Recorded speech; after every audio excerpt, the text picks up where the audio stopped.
Orphaned and abandoned, Grace was taken in by the catechist of St. Augustine's, a man the church revered, but who quietly controlled everything. He raised her, guided her into sisterhood, and shaped her life. But when she returned as a Reverend sister, something changed.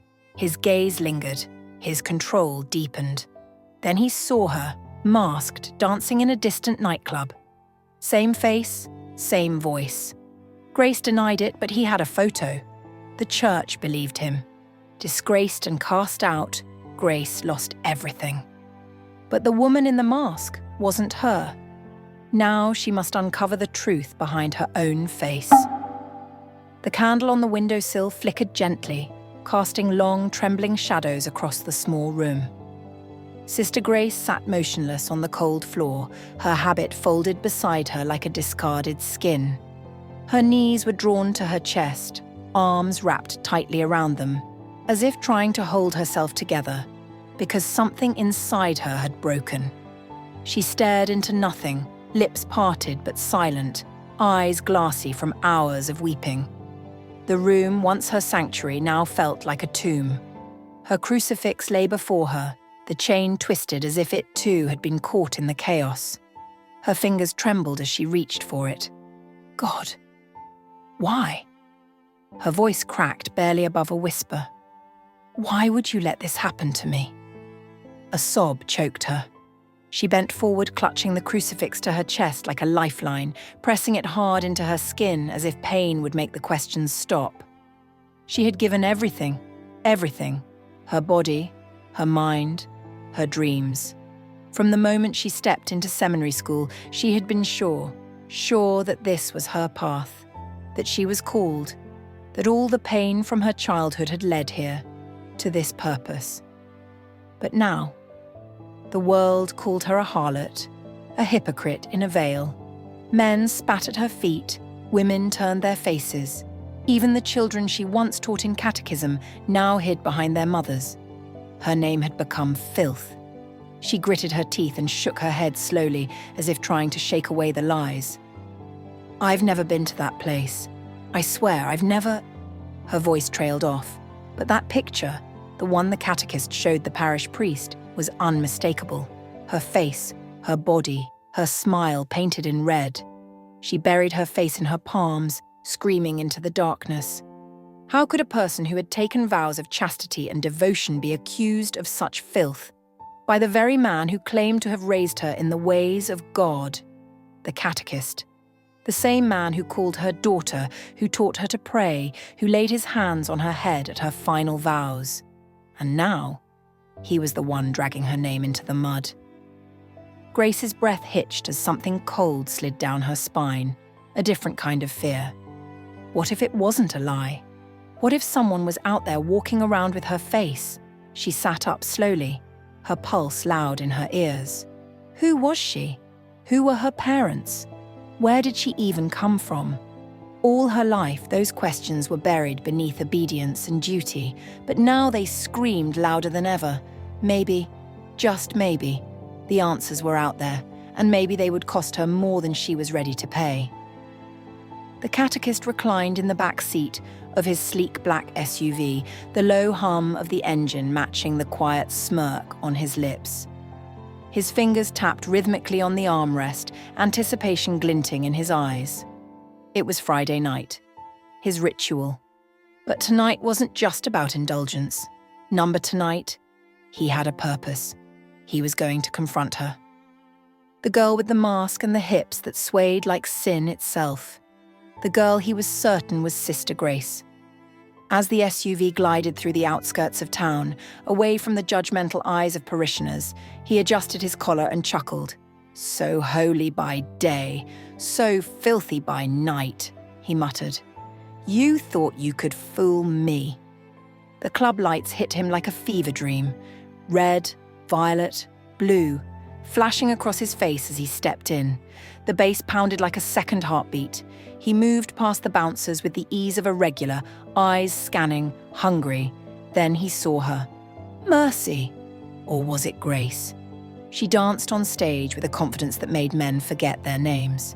He waited, and when her set was done, she came to him as requested, draped in silk, lips curved in amusement. "You're early tonight," she teased, sliding onto the seat beside him. He leaned in, his voice low and cold. "You thought you could hide behind a mask forever?" Mercy's brows lifted in mock surprise. "Oh? Are we playing riddles now?" He ignored her.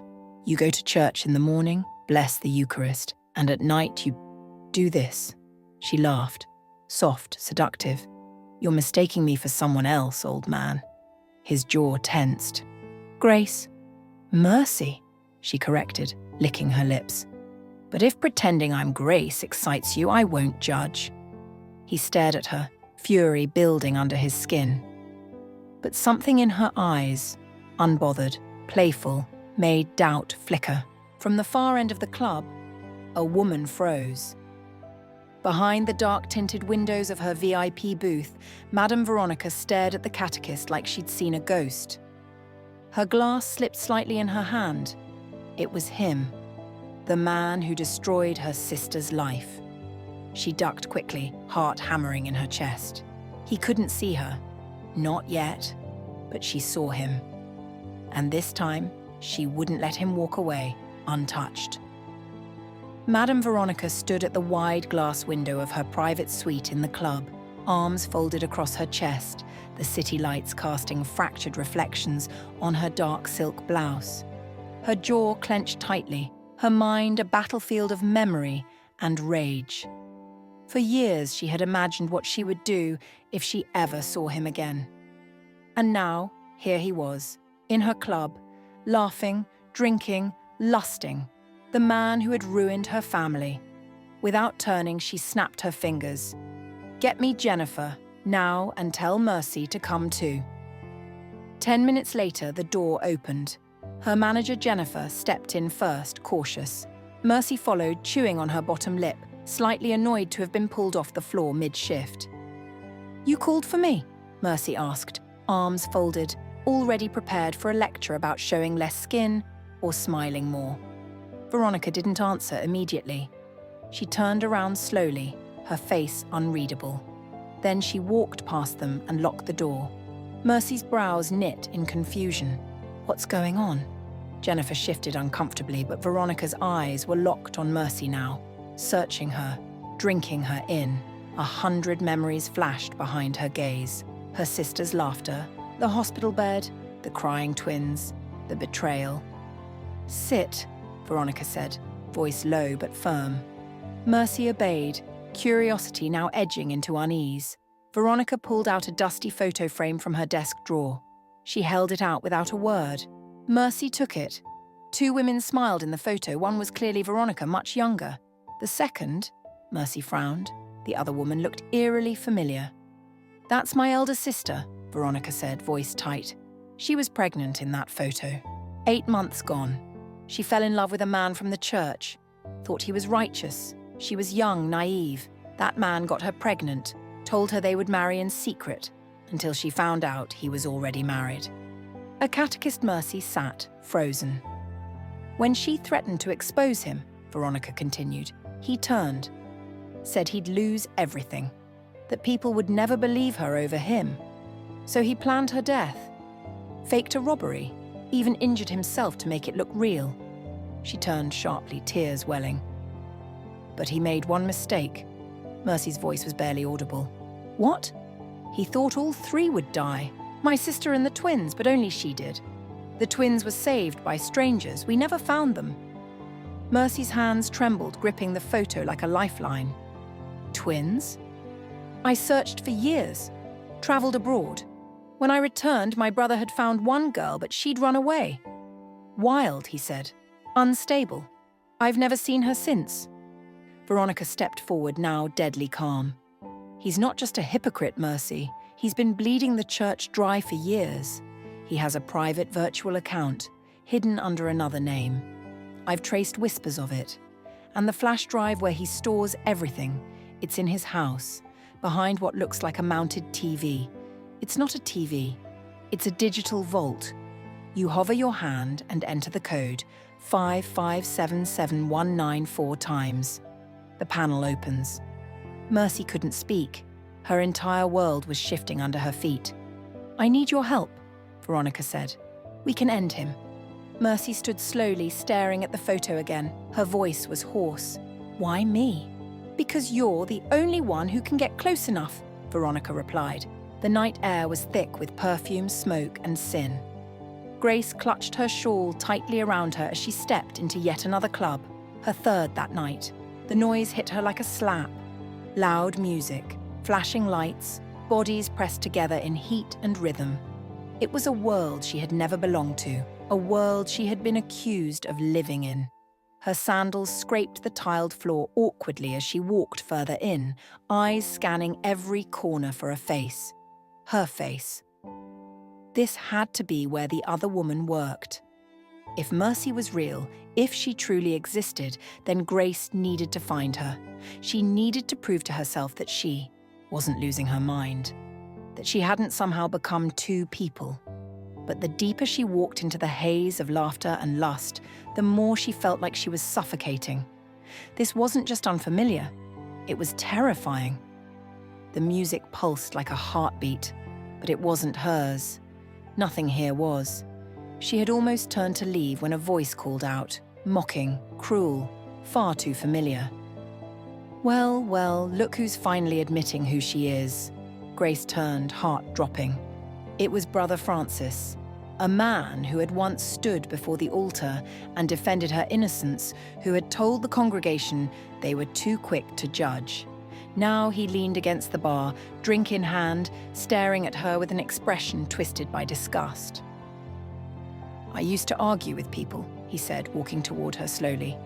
"Told them you were being falsely accused, that Grace would never do such a thing." His voice dropped, heavy with betrayal. "But here you are, in the flesh, in this place, dressed like that." Grace looked down at her long gown and shawl. Nothing about her was revealing.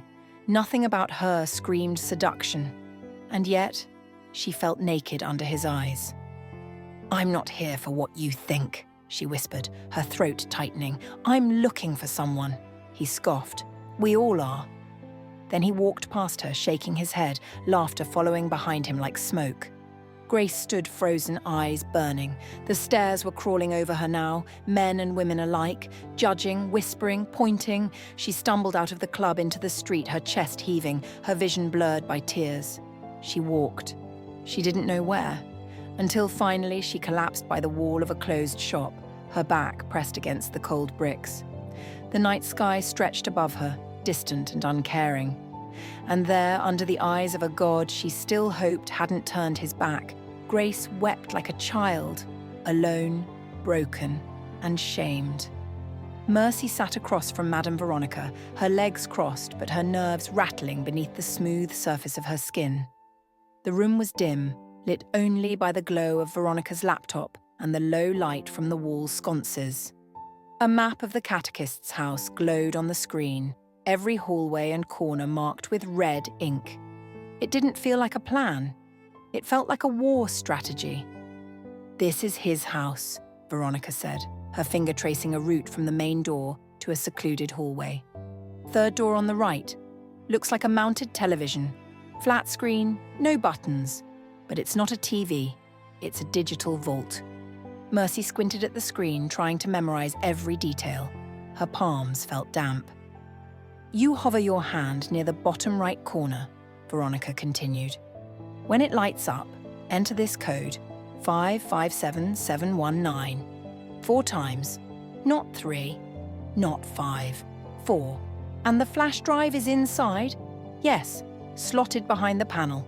That drive contains everything, all the church money he siphoned, the donations, the harvest funds, every theft hidden behind his holy robes." Mercy leaned back, exhaling slowly. "And you want me to just walk in and take it?" Veronica looked at her, unblinking. "Number, I want you to let him think he's won." Mercy tensed. "You want me to sleep with him?" The silence between them turned sharp. "I want him distracted," Veronica said calmly. "You've played the role before. You said you've never felt unsafe in your line of work. This isn't any different." Mercy looked away, jaw clenched. It was different. This was personal now. emotional, and deeply violating in ways she didn't want to admit out loud. "I can pay you 5 times your highest offer," Veronica added, her voice softer now. "Enough to disappear, start a new life, a better one." Mercy closed her eyes, the weight of the decision pressing down on her chest. She had been many things in her life: survivor, seductress, chameleon, but never a thief, and certainly never part of something that could expose a man like the catechist. Still, 5 times her highest offer: freedom and justice. "I'll do it," she said, voice low but certain. Veronica nodded once, then turned the screen back toward herself. "Good. When he asks for you again, say yes. Get him to take you to his house. I'll handle the rest." Mercy stood, heart pounding. For the first time in her life, her performance would change everything. The catechist reclined in the plush booth of the club, swirling a glass of whiskey between his fingers, his eyes never straying far from the stage. But tonight wasn't about the performance. It was about Mercy, the girl who haunted his mind, who held the same face as Grace. The girl he needed to break, because somewhere beneath her silken exterior was the truth, and he was determined to dig it out with his bare hands if he had to.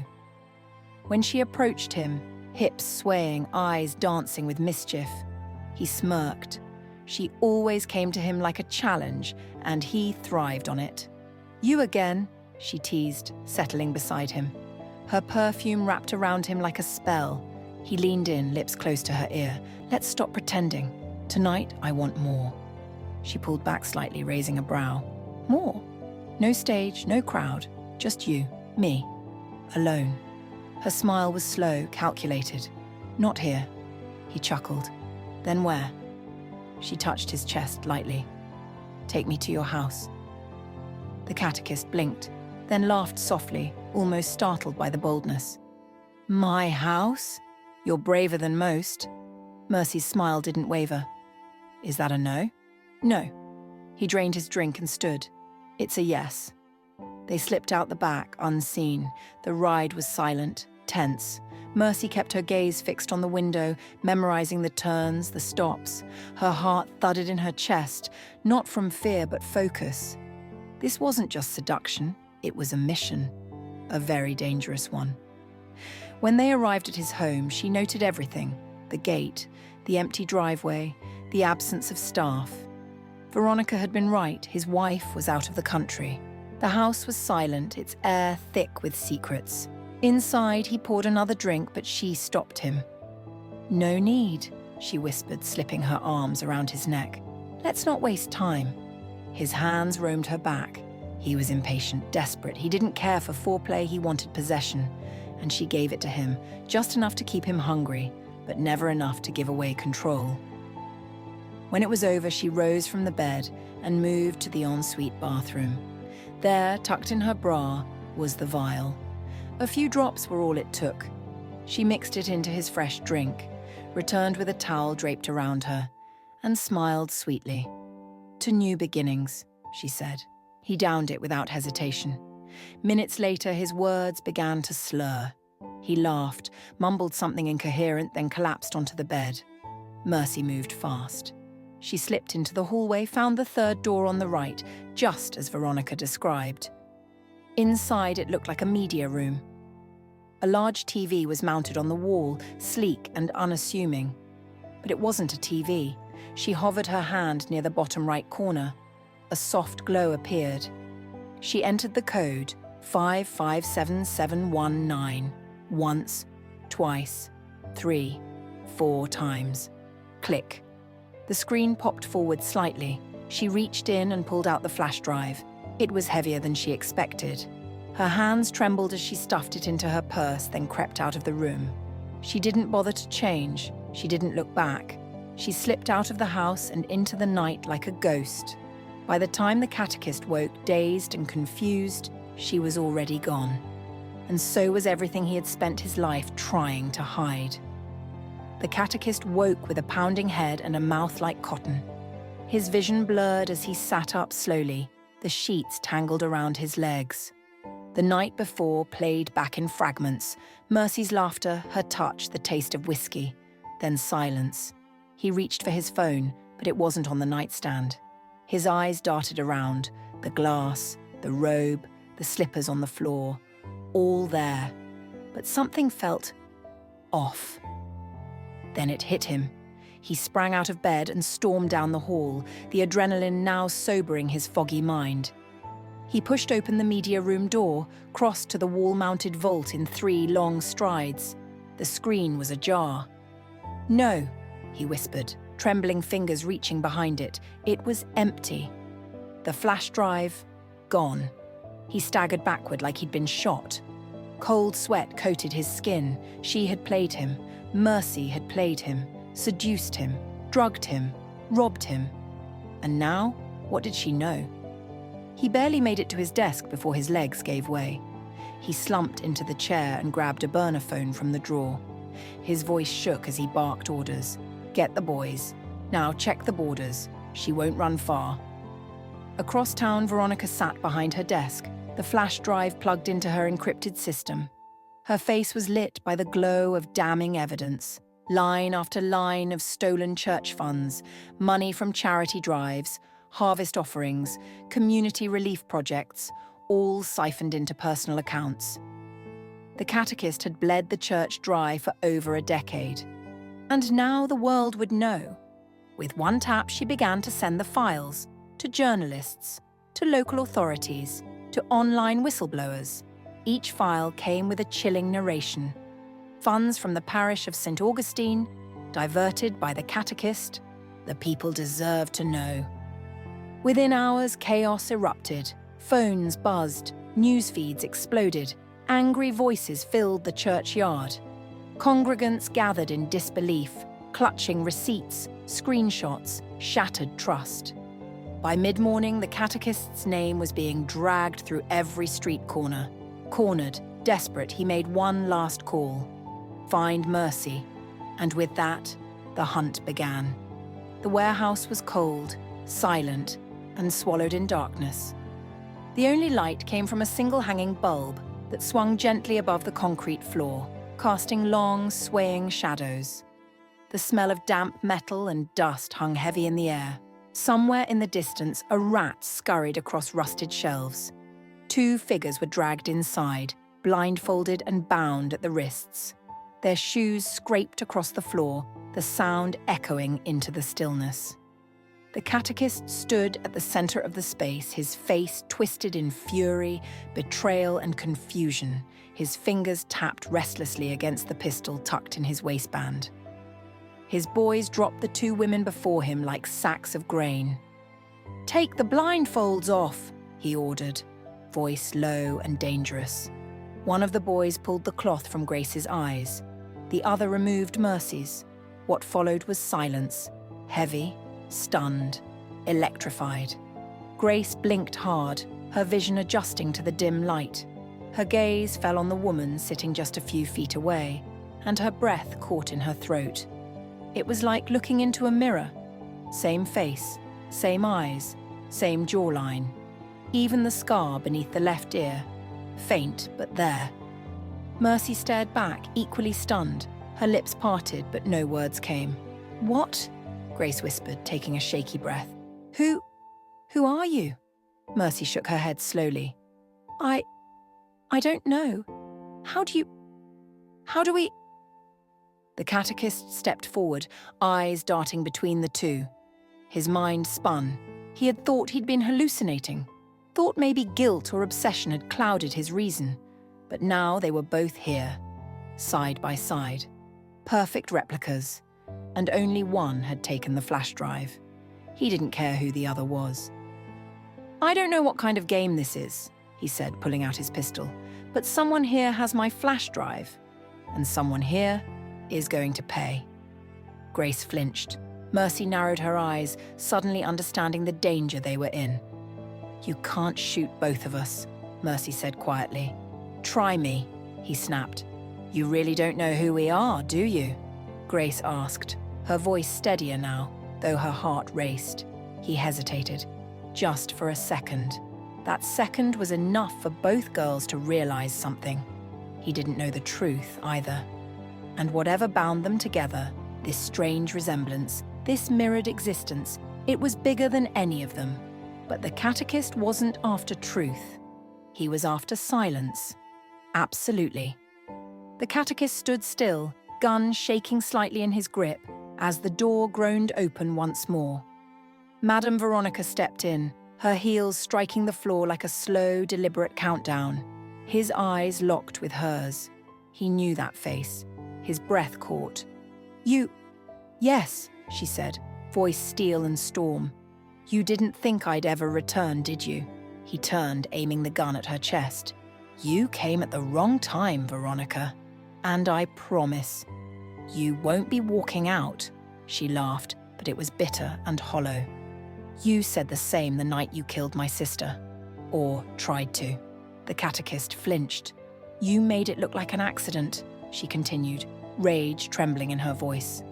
"You got her pregnant, then staged a scene that would kill her and the unborn twins. You even injured yourself to sell the lie." Then she looked at the two girls on the ground. Mercy, Grace. She had come for one. But now she saw two identical in every way. Her eyes narrowed. "Who are you?" she asked Grace. "I'm Grace. My uncle, Mr. Urbina, raised me. Well, he was supposed to. But he threw me out when I was 13. The catechist took me in, sent me to seminary, trained me." Veronica's body stiffened. "What did you say his name was?" she asked, her voice now a whisper. "Urbina," Grace said again, confused. "He told everyone I ran away, but the truth is, he sent me away." Veronica staggered back a step. A cold chill spread through her veins. "Urbina is my brother." Memories came rushing back, vivid, blinding. Years ago, after the accident, she had left the country. When she returned, Urbina told her one of the twins had survived but had grown wild, that she had disappeared, run off, a troubled girl. But now it all made sense. "He lied to me," Veronica whispered, eyes wide. "He said the girl ran away, but he sent her out like garbage." Her gaze snapped to the catechist. "And you took her in, my niece. You raised her, you trained her, and then you tried to defile her." Grace's eyes widened. "Wait, your niece?" Then she looked at Mercy. Mercy stared back, trembling. "She told me I was found by the roadside. I never knew who I was." Veronica turned to them both, her voice cracking. "You're the twins, my sister's daughters, the ones he tried to kill." The catechist dropped the gun. It clattered uselessly on the floor. Mercy gasped, backing away. No, that's not possible. I slept with him." She broke down, her sobs ripping from her chest. "I didn't know he was my father. I didn't know." Grace rushed to her side, grabbing her into an embrace. Both girls shook, one from shame, the other from shock. Veronica stood frozen. "I thought I was avenging my sister, but I put you in his bed." Outside, sirens wailed. The police burst in. The catechist didn't resist. There was no point. As they dragged him away, his daughters clung to each other, and Veronica, finally knowing the whole truth, fell to her knees, broken. The catechist sat slumped in the back of the police van, wrists bound, eyes hollow. The warehouse was behind him now, but the weight of his sins rode with him. 30 years of secrets, stolen innocence, and a truth too monstrous to outrun. His daughters, his own blood, had seen him for what he truly was. Not a spiritual father, but a predator in holy garments. His breath was shallow. He didn't resist. There was nothing left to protect. The trial was swift. The evidence was undeniable.